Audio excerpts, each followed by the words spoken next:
Amici di Ecta Sport, buon pomeriggio dal Palacopron di Sestu, 19ª giornata del campionato di Serie B Girone A. Si affrontano quest'oggi Sestu Città Mediterranea e Industrial Point Cagliari.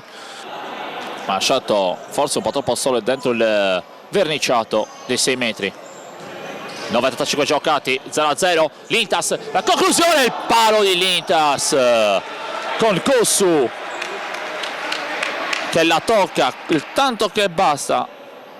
L'Intas riesce a scaricare per Nurki Kau sulla fascia contro Azzeni, la palla verso l'Intas che ha tutto lo spazio per calciare. Tommaso, l'Intas!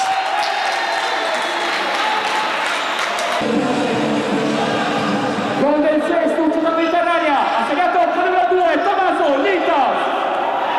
E intanto c'è il pareggio subito di Matteo Azzeni che trova lo spazio per imbucare Ferraro, neanche il tempo per esultare, arriva subito il pari. Kau, Sanna, la palla verso Bringas che gestisce la sfera, serve Kau con una bella giocata a calcio, secondo palo, rete! Simone Casu! Ha segnato Simone Casu! Gol del 2-1 messo a segno da Simone Casu. Subito forte, porta in rete!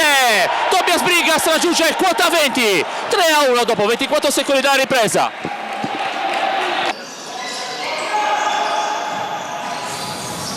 Ancora Santos, la palla di Santos, deviazione di là per fare Ferraro, arriva il 3-2 dell'Industrial Point.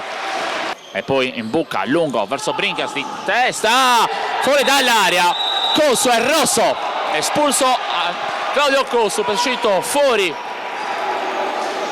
con le mani. Kau, l'Intas e Nurki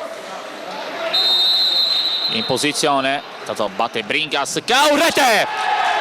Andrea Kau realizza il 4-2. La palla verso Azzeni, la conclusione di Azzeni e il gol di Azzeni che buca Ferraro, si riapre il match ancora 4-3.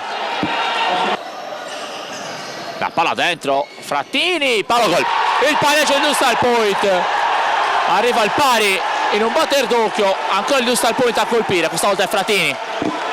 Santos scivolata, riesce a servire il Gobrani, e Kau a murarlo per un attimo, poi Ferraro su Gobrani, l'incrocio di Gobrani, Tavares fuori, azione clamorosa. Frattini salta a 2, Frattini, palo di Frattini, poco più, anzi ora 60 secondi al termine. Bringas, dentro il Casu in rete, 19 minuti e Casu, Simone! Manca un solo secondo al termine della sfida. No, arriva il pari all'ultimo secondo da parte dell'Industrial Point che pareggia all'ultimo secondo, finisce 5-5 quindi.